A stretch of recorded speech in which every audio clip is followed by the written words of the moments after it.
In Tel Aviv, Israel, my dear friend, Colonel Richard Kemp, former commander of British forces in Afghanistan, former chairman of the Cobra Intelligence Group.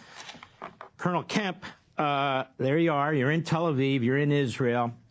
What's the sense you get there, number one? And number two, I mean, with your experience, your background, you're a scholar, the whole deal, what do you make of this idea we bring in these massive forces and then diplomatically behind the scenes we're doing everything possible to tell the Israelis, stand down, don't defeat Hamas, missiles coming in from Hezbollah, Iran getting a nuclear weapon, and it's Israel's fault and it's Netanyahu's fault if they would only agree to a ceasefire, if they would only agree to this, if they'd only back off. What's your sense of all this? Yeah, I've been here in Israel for quite a long time now, several weeks since I arrived, and my overall impression of the situation as it is right now is that the Israelis, they know that they're in the crosshairs of Iran's threatened rocket attacks and drone attacks. They're ready for it. They're not afraid of it. They obviously don't want it, but they're not afraid of it. I think I've been into Gaza recently. I've spoken to IDF soldiers in Gaza. What they want to do is they want to keep fighting. They are absolutely opposed to the idea that I think comes largely from the United States, that Israel should not completely defeat Hamas, that they should pull out, they should allow Hamas to continue. The IDF soldiers on the ground don't want that. They want to fight on despite the terrible conditions they're fighting in and despite the immense dangers they face. So that's the broad position here, I think. In terms of the situation, everybody's waiting for Iran to attack. There are arguments that Israel should do a preemptive strike on Iran. Iran has threatened Israel. Israel should hit them first. Now, I'm not going to tell Israel what it should and shouldn't do because I don't have all the full facts, but that's certainly one option.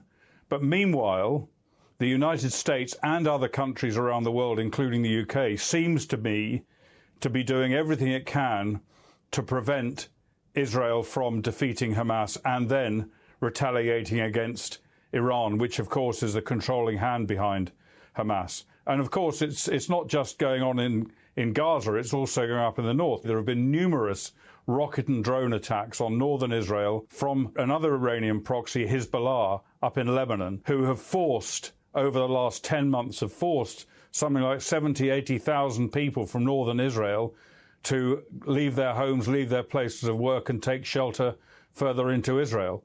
So that's the kind of situation. And faced with a war on multiple fronts, and we're talking about 7 different fronts, including the Houthis in Yemen, Iraq, Syria, and others, Israel is expected to somehow agree to stand down, to basically surrender to Hamas. And this current meeting that's going on at present in Qatar, which has been orchestrated by the US, which Hamas have said they will not attend, is designed to get Israel to stop fighting.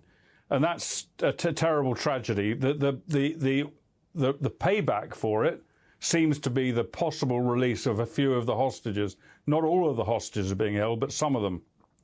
And Israel has got this real dilemma, I think, at the moment. It knows it can fight and defeat Hamas. It knows also that it can take the war into Lebanon to Hezbollah if it needs to, and it knows it can strike a very powerful blow against Iran, yet it is being restrained by almost every sinew from the Biden administration, the Biden-Harris administration, which seems to want Israel not to win. Hey, Sean Hannity here. Hey, click here to subscribe to Fox News YouTube page and catch our hottest interviews and most compelling analysis. You will not get it anywhere else.